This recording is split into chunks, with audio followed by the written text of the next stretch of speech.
Clouds TV, empowering lives. Spiritual gates, sindio? What is a spiritual gate? We learned about the family gates. Tukapata it's your mother can be a gate, your father can be a gate, the territory where you've come from is a gate, religion is a gate, marriage is a gate, tribe is a gate, bloodline is a gate, family tree is also a gate. The family tree. Kuna watu family tree yao inasemanga wanakufanga at 40. Kuna family inasemanga this, ukifuata hiyo channel, unafuata hiyo channel, unakuta anakuwa kiongozi za king. The kingship kama ile UK, the United Kingdom, it is about the family tree. It is not actually from ni father huyu ikaenda kwa father huyu, it's about the family tree.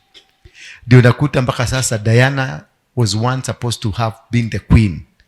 Ndio unaona watoto wake sasa wameregeshewa. Lakini aliyekuja ni Camilla pamoja na Charles. They were not part of it. But kwa sababu Diana alikufa, wakaruka from the line wakaenda kwa line nyingine. Sasa huyu Charles amebidi arudishie watoto wa Diana, ndio structure irudi the way it's supposed to be done. That is what we call the family tree. Bwana Yesu asifiwe sana. The family tree is bigger, ni kubwa sana. Alafu inaendanga inatafutana mpaka unakuta inside the family tree kuna kitu kinachipuka. Kuna in the family tree unasikia hii clan yao fulani wa fulani, unasikiaga fulani wa fulani, yalikuwaga fulani, hii ni legacy yao. It is the family tree. It can also cause you to grow or not to grow. Praise be the name of God. It can cause you to stagnate or not to stagnate. It can cause you to become or not to become. So the family tree is a big gate that controls. Let's move now to part 2. Number 2, it is the spiritual gates. Spiritual gates, tunataka tuziangalie from, they are 12 gates. We have 12 gates, and these gates are very powerful. Ukiangalia baka the Bible in the book of Revelation, they talk about the 12 gates, that the 12 tribes. Bwana Yesu asifiwe sana. Jesus wakati alianzisha huduma yake alikuwa na watu wangapi? 12 men. And Jacob alikuwa na 12 tribes, not sons. 12 tribes. Jesus alikuwa na 12 disciples. And the heavens, we have 12 heavens. Praise be the name of God. We have 12 heavens. So number 12 is a very crucial number in your life. Number 12 is a very crucial number in your life. It is a gate. It commands the heavens. That is why hata Moses, baada ya kuwa na 72, they reduced to 12. Jesus had so many, they reduced to 12. Then we have the 12 tribes of Israel, and then we have the 12 gates. In the book of Revelation, it talks about the 12 gates. Ambazo wakimultiply 12 by 12 inakuja 144,000 ambao wataingia kwenye ufalme. We have types of spiritual gates that allow or influence into your life. Types of spiritual gates that influence. Zinafanyanga maisha yako ibadilike, biashara yako ibadilike. They influence on whatever you do, wherever you go. Unajikuta into the position or into the place. Kama wewe ni mchawi ama umetoka kwenye ukoo wa uchawi, uingie ndege sasa hapa uende Amerika, mahali utaenda kukaa lazima environment hiyo iko na wachawi. Bwana Yesu asifiwe sana. Utakutana nao, network inavurutana. Ni kama mtu wa mvutaji wa bagi. Mvutaji wa bagi akitoka hapa aende South Africa, Pretoria, anahitaji tu masaa mawili kujua mvutaji mwenzake. So utakuta watu wale ambao in the spirit kuna kitu kiko ndani yao, kuna mlango. Huo mlango ndio unajuana. Bwana Yesu asifiwe sana. Huo mlango ndio unafunguliana, wanakufungulia. You see now, wherever you go to any place, sasa kama hawa unakuta wamejipata close to each other because there is a communication. Roho hii nikijaribu kuitoa sasa hapa, ile italinda hii. Nikitoa ya huyu, hii italinda ya ule. Bwana Yesu asifiwe sana. Ndio nakutaka when tukifanya deliverance. So this spiritualism, it is a spiritual gate. And a spiritual gate can be influenced, inaweza kuletwa na the people in your life. One, also being your parents. Number 2, your spiritual leader. Number 3, the people you sleep with, the people you have sex with. They can bring or open up that gate. Mwanaume anaweza kukuja kwa maisha yako, wewe unaonaga mwanaume lakini ni jini. Wewe unaonaga mwanamke lakini it's a spiritual being, it's not a human being. It's only that this spirit is housed in a body. Lakini the truth of the matter, huyu si mtu, ni kitu ambacho kimekuja as in the form of a body, but it's a spirit. Na ndio tunaitaga, unakuta mtu kama huyu sasa unaweza kufikiria ni mtu, kumbe akuagi ni mtu, ni spirit. Much of her inside her ni spirit, ni spirit. Na hiyo spirit inakujaka kwa sababu kuna mtu labda ametoka Brazil. Huyu unaweza pata ametoka Brazil, amekuja mpaka Nairobi, amelocate. Huyu anakujaga wapi? Wanaweza kukutuma kutoka South Africa because of this church. Ukuje purposely, wamekuja kuvuja hii kanisa. So atakuja in the body of a human body, but in the actual sense is a spirit. Na itakuja make sure influence anything and everything that you are doing. All of a sudden huyo mtu anapotea, anaondoka kwa maisha yenu. All of a sudden unakuta huyo mtu tena hataki kukaa. I have witnessed in the last 2 weeks, 3 weeks ambazo zimepita, 2 beings that are spiritual but they were in a body form zimetoka hapa. 2 beings that were in a body form but were spiritual, that were sent purposely to come and disorganize, disorient and destroy our structures. Praise be the name of God. And this also can be a man. Unaweza kuwa umeolewa na mtu, mnakaaga naye kwa nyumba lakini hakuagi mtu. Wao unaonaga ni mtu na unasemaga ni Mr. so and so, ni Mr. my lovely husband, lakini he is not a husband, is a spirit. Na hii inakutokanaga na mlango ambao unafunguliwa, because they will send somebody from far, they will locate. Na sana sana muangaliage watoto wenu sana, because they have desired, watoto wengi they have desired hiyo ya kwenda out of body experience. Wanalalaga kitanda, unawacha mtoto amelala lakini alishaondoka na akaenda, ako Brazil, ako Scotland, ako akifanya kazi. Yeye ametolewa hapa lakini ako akienda huko anakuwa kama msugu, anabeba sura ya msugu, mwili ya msugu, kama ameenda kwa wasugu. Akienda South Africa na anaenda kwa Waafrika, anabeba sura na body ya Mwafrika huko, lakini ni mtoto wako ule unaitaga Jane, ni mtoto wako ule unaitaga Karioki, ashaenda. Ndio unakutaka kitoto kimelala, unajaribu kukiita hakiamuki, kimelala kililala saa 2 jana, saa 1 jana mpaka saa 1 asubuhi, saa 2, saa 3 bado kinalala, hakiko hapo, kilishakwenda. Na kuna venye unaweza kumustua muamushe akufe, maana spirit yake haipo. Na ukimwamusha kabla spirit ikuje, anakufa. Ndio nasikiaga ni drama kile ndio kumwoyo gwe alataborokia maguru alakoma, because disconnect, is already disconnected, umekata line kabla irudi. Bwana Yesu asifiwe sana. And there are many people we have here, as in the form of husbands, in the form of wives, in the form of workers, in the form of praise and worship team, in the form of ushers, in the form of washirika. Huko hapa kumbe unakuaga na mshirika na si mshirika. Ni pepo linakuja, limevaa nguo kama hii na kitambaa ya Debora. Lakini ni pepo linakaaga wapi?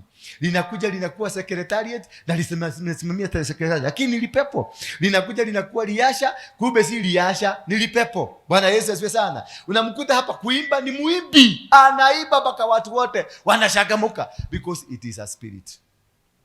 And that is a gate. Na hiyo ni gate inatokananga na mizizi ya kifamilia. Venye wewe mtoto ulimuzaa aje. Maana wengine hapa mnakomplainigi, mtoto wangu aliharibika, mtoto wangu hakuagi, hanisikilizagi. How did you get this baby? Ulikaa miaka 12 huzai, ukakaa miaka 13 huzai, ukaona uende kwa mapasta, ukaobewa, haukuzaa, ukaenda kwa muganga. Kwa mganga ndio ulipatiwa kamote, na huyo mganga akalala na wewe. Alipolala na wewe ukazaliwa. Huyo mtoto si binadamu, ni mtoto wa spirit ya kiganga. Ile kitu amebeba ni body. Na ndio naona kuna wanaume ama wanawake in the family, yaani hiyo mtu hata anakaaga kizobi, kikianza kulewa kinalala mpaka kwa geti, hakijarigi maisha yake, hakijarigi venye kinakaaga tu hivyo havagara, hakijielewi kabisa. Huyo hakuagi binadamu, anakuaga spirit. Na amekuja kutorment, amekuja kumaliza hiyo familia, amekuja kuhangaisha, amekuja kumake sure ameenda na pesa ya hiyo familia yote imeenda, amekuja kuhakikisha hiyo familia ameimaliza. Akiingia mwanamke, akiingia kama kale kamama kanaitwa Tama wa nani? Tama wa Juda. Unajua Tama wa Juda? Bwana Yesu asifiwe sana. In the book of Genesis chapter number 38. Tamari ndio Tama, Tamari ndio Tamari ni Gikuyu, Tama ni hiyo Iruga. Sasa ni 38 ama ni what? 38. Yeah?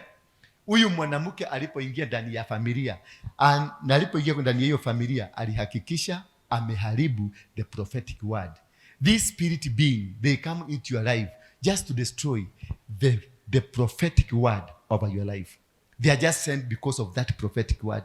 Kuna mwanamke vimetakuja kwangu. Hata mimi naonaka kama nishakuwa na wao wawili kama watatu hivyo, wanawake wa taburi hiyo ambao wamekuja nimelala na wao. Kwa sababu nilijulikana hata kabla nizaliwe. Nilijulikana mimi ni nani? Ni mtu mkubwa. The Bible knew me. God knew me. Before you were born, I knew you. I had been set aside and protected, consecrated and anointed to become a prophet unto the nation. They know this is person anakuja kuharibu ufalme, wanatuma wako wao. Wakati nilizaliwa, kuna counterfeit yangu ilizaliwa. Bwana Yesu asifiwe sana. Wakati immediately nilizaliwa, kuna counterfeit ilizaliwa, na it is in spirit. That counterfeit is in spirit, but carries a body of a human being. That is why ikuje kimama kama hiki. Wewe unaona nini? Kimama. Utajikuta umetoka hapa umeenda Mombasa. Ule mtu utaenda kukutana na yeye ni the same spirit na wewe. Bwana Yesu asifiwe sana. Unaweza vurutwa na kimama kutoka hapa mimi. Kama sasa mimi naweza kuvurutwa na kimama mpaka Mombasa. Sikijui, lakini ile hoteli nitaenda kuradi hivi, nitakutana naki hapo na tutapendana. Na kutoka hapo downfall yangu inaanzia hapo. Kutoka hapo maisha yangu inaharibika. Kutoka hapo kila kitu yangu inaanguka, because there is a connection. Ni kuvurutwa, nilivurutwa, nikapelekwa huko. Kuna siku moja nawabiaga hapa ile tunakula ile kanyama nawabiaga tulikulaga ile ya kulalishwa kwa hii msigo yenu. Hiyo mimi nimekula kanika unedete mno. Na nilikuwa navurutwa na mama alikuwa na Nakuru. Kisichana kilikuwa Nakuru. Kilikuwa kinanivuruta, kinanipigia simu, kinanyesa kulia. Unanichukia tu, unipendi. Na muuliza babe, na uko wapi? Ananiambia niko Nakuru. Nagurumisha gari saa 7 usiku. Nikiibia mpaka Nakuru. Nikifika Nakuru nafika saa 8 saa 9. Niende hapo, unajua ka operation haraka. Ni dakika 2 tena nagurumisha gari. Namwachia 50,000, namwachia 100,000. Nagurumisha gari narudi. Si kulala, nagurumisha gari narudi Nairobi. Sasa ukifika Nairobi nafika saa 1 hivi, saa 12, unajiuliza what was wrong with you? Niki kiukiandwara na Ikuru ri utuko na ndacoka utuko ri niki na ndaheana mbeca na muciĩ gwakwa ndigire ndeta na ngoma shaitani. Niko naona gatandua mbeca mute iguru, ziende uchimbe hapo na chimbaka hiyo pesa nyang'au hii. Ninaacha kama nimetukana bibi yangu, nimetukana mpaka watoto, sikuwalipia school fees, lakini niliitwa saa 7 usiku nikakimbia Nakuru, na saa 8 saa 9 nimerudi Nairobi. Sasa unashindwa ni nini hiyo? Hata sikulala, ati asubuhi aniwekea tu maji moto, ama asubuhi mahede akenyorokia mahede, nothing. Ni hiyo tu muhangaiko. Njiulize, ningepata accident na huko kwa barabara, ningesema nilikuwa nimeenda kufanya nini? Tuende a very good example. Jirogo aliachwa hapa akienda nyumbani. Alikufia wapi? Alikufia wapi? Naivasha. Bwana Yesu asifiwe sana. Ni nini hiyo ilimvuruta mpaka ikaenda kumaliza? It is that spirit. Kuna spiritual gate. Hiyo ndiyo ilimvuruta ikaenda kumalizia huko. Anaweza kuwa hata Ruto hakuhusika, lakini ni kisichana, alibeba kisichana ambacho hakikuwa kimutu, ndio kilimunyonya kikamumalizia na akamalizika, because they want to kill the star. They want to destroy the star in you. That is the power and the agenda of any spiritual gate. Ikifunguka maisha yako ni ya kumaliza star. Ndio mnaambiago na tunaambiago, not every woman, not every man is worthy your sex. Bwana Yesu asifiwe sana. Wacha kulalala hapa kwa sababu umeona Apostle Ndura Waruinge na unaonanga TDH mzuri, jamaa mrefu mzuri, macho imetoka mzuri, sexy eyes na kila kitu. It might be sexy eyes. Ati wacha kuniangalia teko ndo na maisha masia mpaka una brush hivi, kumbe ni nyoka unaenda kulala nayo. Bwana Yesu asifiwe sana. Na ukilala tu because it is only one encounter, unaanza kuenda chini. Biashara yako inaanguka, huduma yako inaanguka, kila kitu yako inaanguka. And also you need to know how to deal with these people, to deal with them. Hawapigagwi, hawafukuzagwi kama ubu ati wewe toka hapa. No. Ile kitu ukiona mtu na uanza ukue na discerning spirit, ujielewe na uelewe huyo ni nani, usimupige, mulete karibu. Na umuonyeshe whatever you want, it is very possible. Tutafanya kesho. Ikifika kesho, mwambie Bwana amenizungumzia, ameniambia niende fasting ya siku 3. Siku 3 ni saha, ni kujikaa kwa mtakatifu. Siku hiyo 3 ikifika, ya 3 ikifika, mwambie Bwana ameniongezea siku nyingine ngapi? 4. Zinakuwa 7. Ikifika siku 7, potea kidogo, jifiche, uende kwa kichaka siku nyingine 12. Ukirudi na 40 days za maombi. Ukienda hivyo, unaenda ukichange game. Unaenda usipigane na yeye. Maana nitapigana na hiki nilikiona kikiwa hivi, kesho kitakuja kikiwa huyu. Na sasa atakuja na ile need, atakuja na ile need niko nayo. Wanajua ninataka pesa ya kujenga kitu fulani. Watalete mtu ako na hiyo pesa nataka. Sasa ungekelea pesa fote hau 30 milioni kana milioni iko mile. No. Na wote warosere na hali ugoleroga shai. Na ushoke kuone kile jirova ubebo na kile jiva. Na kupe hiyo ile jirova si gari, ni puda. Hapa Rugai tunakuaga na matatu nyingi sana. Rugai. Kuna kuaga na matatu nyingi sana. Lakini hujui pale usiku ukitafuta no parking, hakuna uwezi kujua kule zinapakiwa. Lakini usiku kienda, saizi kienda mchana, Rugai hakuna puda, enda usiku. Utakuta puda karibu 1500 huko zinatembea huko. Mtu mmoja akaniambia, lakini sina ushahidi, akaniambia unaona hizi gari hizi naona mchana manyaga usiku ndio hizi puda unaona ni zile gari uliona mchana. Usiku zinakulaga nyasi huko, lakini mchana ni gari za kubeba watu. Na ndio unaonaga gari yoyote ya Rugai ikifanya accident inaishaga yote, na ukienda kutafuta damu hakuna. Kuna damu. Bwana Yesu asifiwe sana. Gari kabuni ya Rugai inaitwa Ronga ile blue. Nini imechorwa hapo kando? Imechorwa compass. Compass ni ya nani? Ni ya Freemason. Bwana Yesu asifiwe sana. Ndio unaona hizi manyanga nyingi zimechorwa mavichoro ya kishetani, because ni murago, a spiritual door to capture a generation wakuwe nao. Ndio unaona wameweka muziki na wameweka DJ, wameweka kila kitu na muziki mutamu, because to capture a generation. Bwana Yesu asifiwe sana. Na hizo vitu zinatendeka mpaka katika unywaji wa pombe. Kuna pombe ambayo haijatengenezwa hapa, ni pombe imetengenezwa chini ya maji kule kwenye bahari. Kuna nywele hizo kama hii, unaweza kuta hii nywele imetengenezwa kule chini ndani ya maji. Bwana Yesu asifiwe. Kuna hizi vitu kama hii mama amejipaka hapa. Yeye onaga ni mutha kanori ino ni thakame ya mundu mukuo, ni thondekerwo kundu kuriku kule rungu rwa iria. Riu ikaraga haha etereire Waruinge nigetha geka Waruinge ndia aka Waruinge higonya je mam kwenda tadie kwa mam. Sasa mimi naanza kuita mama kama huyu mam, kwa sababu nimekamatwa katika ulimwengu wa kiroho. Bwana Yesu asifiwe sana. Nimekamatwa katika nini? Ulimwengu wa kiroho. Na ukikamatwa umekamatika, na haujui ukienda. Unaona kama hii kitu nilikemea hapa sana ya lesbian.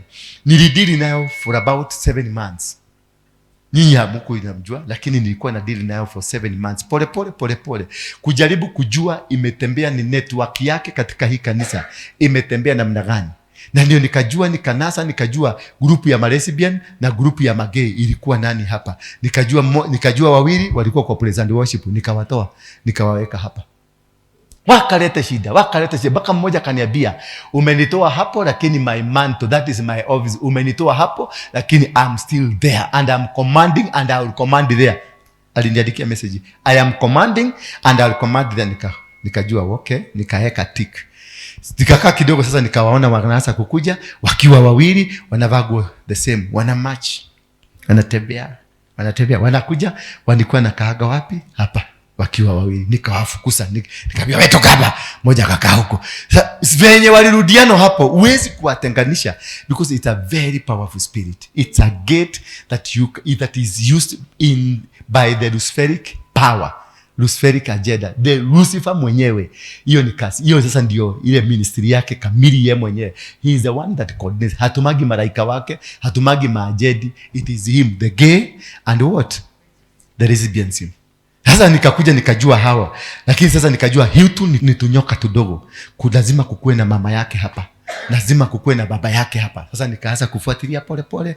Nikaanza kuona vituko, nikawaita. Wale wote nilisuspect ni lesbian, niliwafanya wakuwe intercessors. Wote ambao nilisuspect huyu anaweza kuwa, huyu anaweza kuwa, huyu anaweza kuwa, niliwaita wote nikawafanya wakuwe because you need to expose them into a spirit, into a volatile power fulani, ndio ilipuke ile kitu, kwa sababu ni spirit inajua kujificha. Lesbian na magay wanakuanga na power ya kujificha. Unaweza kukaa na yeye kwa nyumba na hujuagi ni gay. Unaweza kuwa na mwanaume amekuoa, lakini anakaoga na mwanaume, anasemanga huyu ni workmate, amekuja kunitembelea kutoka Mombasa, kumbe ni bibi. Na wao wanakuwekea mpaka kasi Nairobi, unatoka saa 12 unaacha workmate ya mtu yako, ama boss, ama mtu mwenye alikutafutia, ama tulikuwa tunasoma na yeye, kumbe ni bibi. Ukichomoka wanarudi kwa kitanda. Wako na power ya kujificha. So for these people, for able to unearth them, unawa expose into a powerful volatile power kubwa. Sasa unawalete katika platform ingine iko juu kidogo, ndio uweze kuwaelewa. Hiyo platform itawachoma, itawalete. Lakini ukikaa maisha ya kawaida, mtakaa na yeye miaka 10 na utawaijua kama ni gay ama ni lesbian. Wewe mwenyewe utakuja kujikuta ulijoin kitabu. Wewe kwanza ndio unamwambia, maana anakuruhusia spirit. Wewe ndio unakutaka unamgusagusa hapa. So if you are not bright here, kama you are spiritually not powerful to understand, hawa watu watakuja, network itakuwa kubwa mpaka ujipate hakuna. So when I realized wako hapa na wako hapa ndani, na nikajua sasa already washaingia, hawapigagu wapige mara moja tutoka, hapana, unawaleta karibu, unawaweka kwenye jiko. Sasa nikajua the only jiko hapa mzuri ni intercessory. Nikawaambia lalaga hapa. Siku moja nikakuta wameakishana moto, wameoshwa mpaka miguu. Kulikuja mama mwingine aliwaona hivi, akaanza kuwachomoa moja kwa moja. Kama wewe si wa Freemason, kama wewe si wa hii, ikiza miguu yako hapa. Usiku walishughulikiwa usiku. Sasa mimi nikakuja nikacheki, nikajua huyu mama ni aroga mbele ya darama.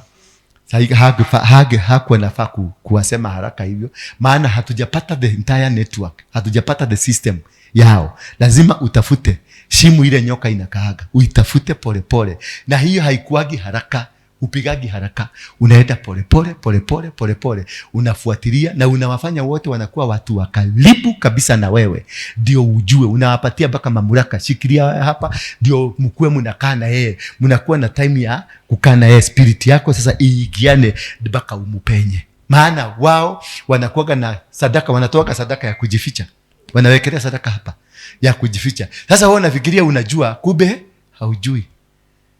Wewe unafikiria ni pastor mpaka unahubiri katika jina la Yesu mambo yanaenda kubadilika. Mambo gani? Na wewe ushabadilishwa. Kidogo kidogo unasikia hata wewe ndio unaspankiwa. Bwana Yesu asifiwe sana. Kwa hivyo mambo kama that is what I'm trying to elaborate it in a bigger way. A spiritual what?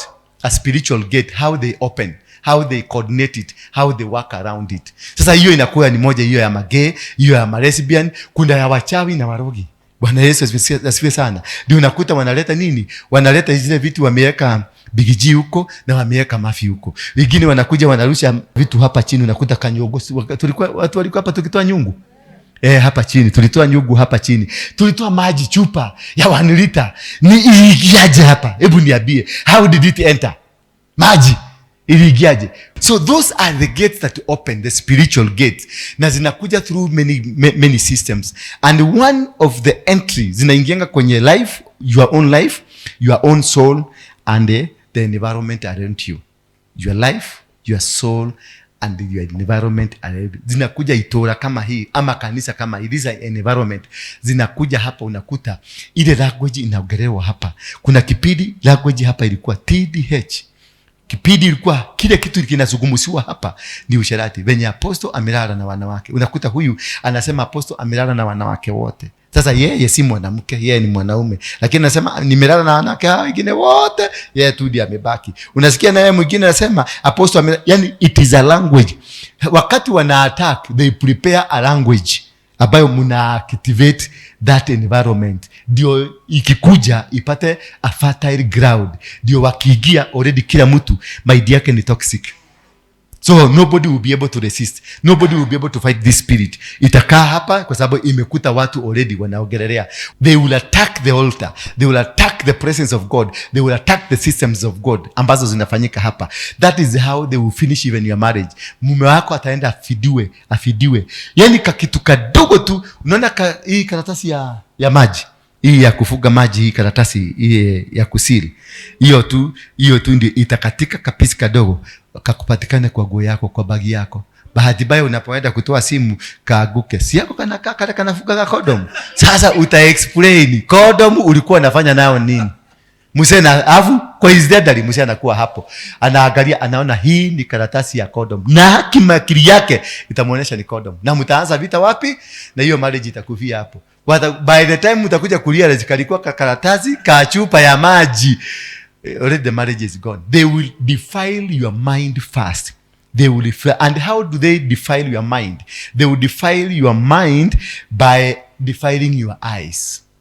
They defile your mind by defiling your eyes. You are made to see. And number 2, you will be made to hear. They will defile your ear. Bwana Yesu asifiwe sana. They will make you hear. Utakufanya kwanza uone, ndio number 2 usikie. Baada ya kusikia, they will use your mouth to say it. Now it will be no longer you. You will be saying, what is this? And then after they say it, they use your mouth to say it, they will then enter into your heart. Sasa kutoka hapo, moyo wako unachukia huduma, moyo wako unachukia huyo mke, moyo wako unachukia hawa watu, moyo wako unaanza kuumia, moyo wako unaanza kulia. That is how they target you. So for you to win a spiritual battle, you have to be 100% sober hapa. Na ujue how to play around. Hii si ya kutorokea na hii si ya kupigana nayo. Hii ni ya kutumia akili.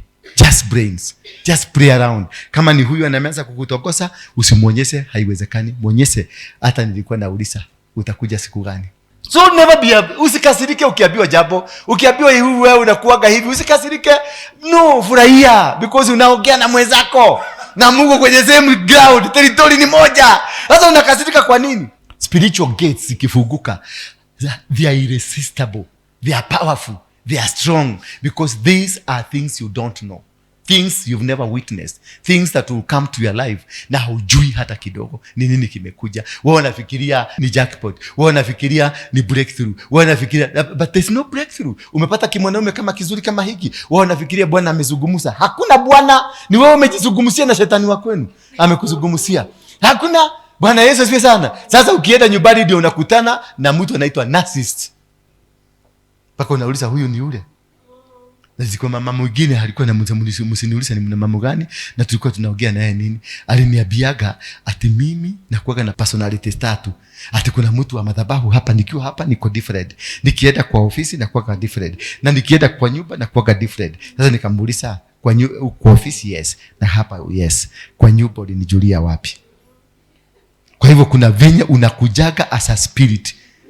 Sasa aliniambia akanikajua eno ni spirit amenye ileko na ndali okagwakwa. So tumeelewana, zinatumia eye, zinatumia ear, zinatumia mouth and they use the heart. So these spiritual gates, they open up to religious gates. Bwana Yesu asifiwe sana. This spiritual gate, they open up to the religious gate. Ndio nakuta mtu aliingia kwa dini kama ya Mackenzie na venye aliingia nobody understands. Alianza kunyamaza. Alianza kukaaga peke yake. Alianza yani alichange lifestyle. Marafiki aka withdraw. The moment you start seeing person ame withdraw, kuna religion anaingia. They withdraw. Any withdraw, it leads somebody kwa sababu he or she is being converted into another system. Na hiyo system inakufanyanga inakuwa religious, so that they can be able to control your spirit, they can control your soul and your mind. Ndio unakuta mtu badala ya change, unakuta mtu alikuwa mzuri, ni baba mzuri, ameanza kukunywa. Hajawahi kunywa pombe, lakini ameanza kukunywa. Na anazianga kwa nyumba, haziagi nje. Anatuma mke, anamletea ile ya cotton inaitagwa aje? Ile ya box. Wine, ile ya box.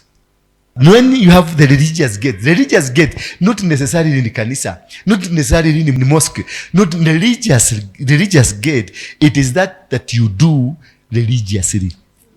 Are you getting me? That which you do, kama ni sex, unapenda sex religiously, kama mimi, that is a religion. Bwana Yesu asifiwe sana. Kama unapenda kuvuta bagi religiously, lazima uvute mezikoto 3 kila siku, that is a religion. Kama unapenda kuiba, kudance, that is a religion. That which you do continuously without fail, that is what we call religion.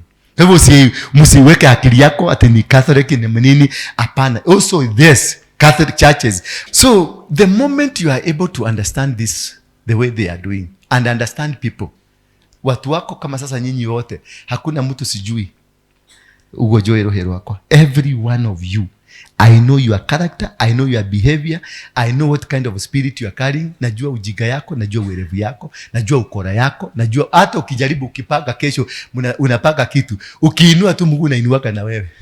Ukiinua ya left na inuaga ya right. Tunaendeshana. Ukienda kufanya kitu, unaanguka chini. And that is what has made me to survive in the city. Si watu wengi wana survive kwa city, wanamalizia yako mapema wanaenda. Maana city ndio inabebaga zile zinaitwa joka. Nani walicheza ile kadi? Unajua joka inakuwa moja peke yake. Na hiyo ndio inamalizaga game. The kadi.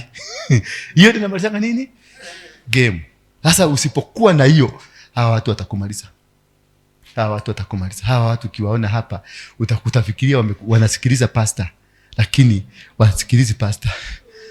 Kuna usiona hii nilikuja tu na shati nimevaa hapa, na ameona first thing shati imeniua, baka akaanza kufanya shati peke yake. Na you can imagine mtu anamalizwa na shati. So that thing that you do religiously, it compromises your relationship with God. It compromises the standards of God that is in you. Hiyo ndio inakumalisia, hiyo ndio inakupiga, hiyo ndio inakuangusha. Bwana Yesu asifiwe sana. Hallelujah. Na hizo tumeelewa zinaingia through eye, through ear, through mouth, then to earth. So these religious gates, ndizo tunataka kujua. The gates of the church, the gates of your life, the gates of many places, tuchukue the gate of the church, heart and the mind gate. It comes from the heart and the mind game. Maana whatever now I'm talking to you, nacheza na akili yenu and the mind, the heart. The mind and the heart. Because it must be consumed by both the mind and the heart. You hear but consumed by the heart and the mind. So this is what comes in a crop inakuwa a religious thing. Inakuwa something that will hold you. And these things, they will happen to you through understanding. These things will work. The spiritual gates, they will come to you through understanding. And number 2, through managing people, managing a system, or through emotions. I create the emotions. So kuna watu wanajua kucreate an emotion, mpaka watu wanafeel, wanakusympathize na wewe. Unakuta mpaka mtu analia machozi because anataka kupsych your emotions. Once your emotions are psyched, unaingia into that gate. Gate yako inafunguka, a religious gate. A religious gate kwa sababu sasa kama ninataka kukutokosa, I'll be emotion. Sasa nikiona umekataa kabisa unitaki, nitaanza kulia. Nitakuhaida hivi, nitaanza na kwa sababu wewe upendagi kuona mtu analia, unaniambia oh darling, sorry oh darling, I didn't mean to hurt you. Already nimecapture emotions zako. Sasa unaanza kufeel kama mimi, na unaona ni kama unakosea, lakini nimekuweka kwa mtego. Bwana Yesu asifiwe sana. And now from there you are controlled emotionally, and from there you get into a situation that you are not able to come out. The third gate, hiyo gate ingine tunaenda, the gate of your former boss. The gate of your former boss. A former boss is a gate. How did you relate with the former boss? Alikulalisha mara ngapi kwa ofisi yake? Mulifanya deal ngapi na huyo boss? Mulifanya corruption ngani na huyo boss? Ulimufichililia aje na huyo boss? What kind of things were you doing? What kind of a relationship were you with your former boss? Alikutumiaje kama conduit ya kufanya corruption? Alikutumiaje kumupelekea kasichana ama kuenda kama sasa zamani George Nyanja alikuwa bosi yangu, mimi nilikuwa watchman kwake. Sasa yeye ndiye alikuwa ananituma naenda namununulia condom namuletea, ama kasichana kakilete bibi, nyumba yake ni kubwa, ni ya kitu 20 rooms bedrooms, so kuna milango mingi.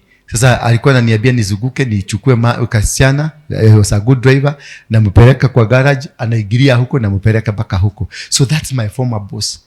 Have I been forgiven of what I was doing? Bibi yake alikuwa kwa the next nyumba, the same house. Are you getting me?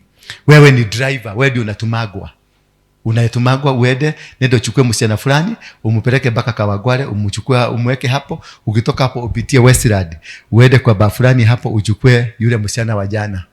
That former boss. Those kind of activities mlikuwa mnafanya nao.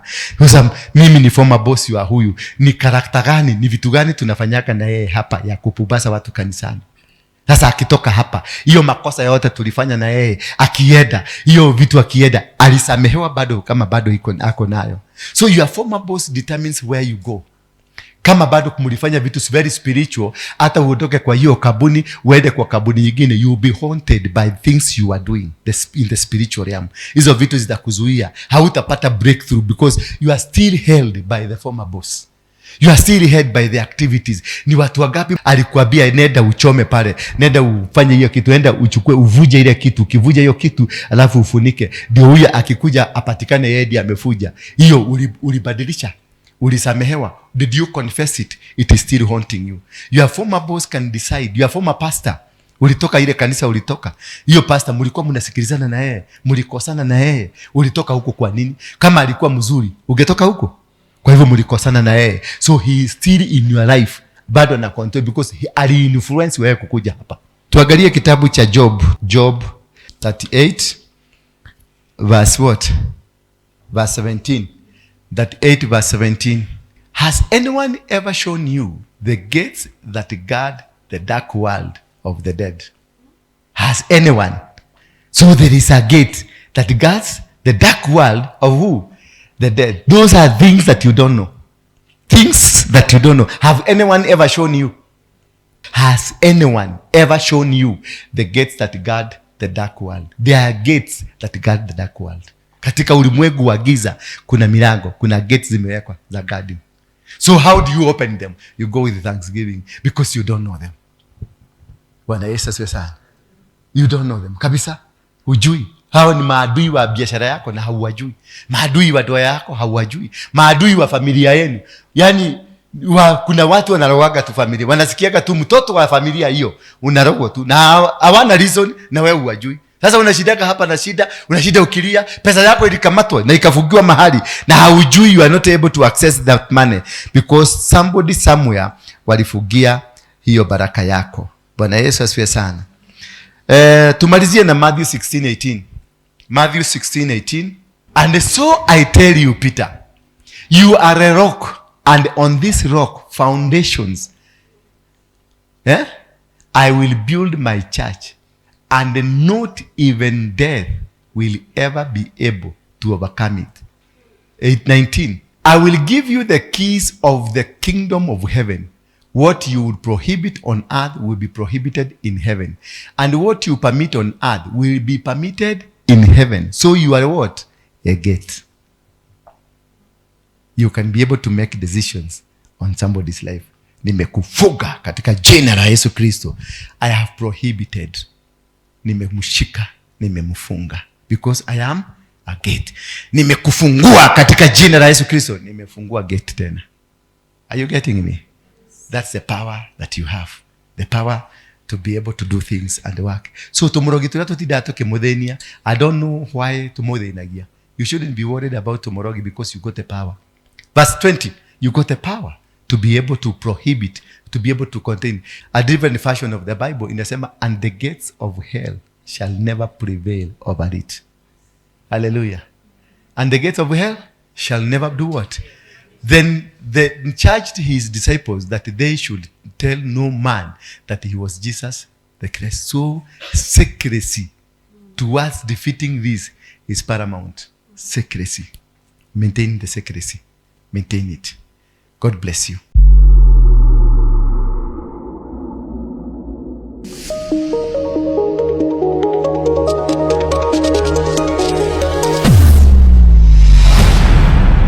Bethel Clouds TV, empowering lives.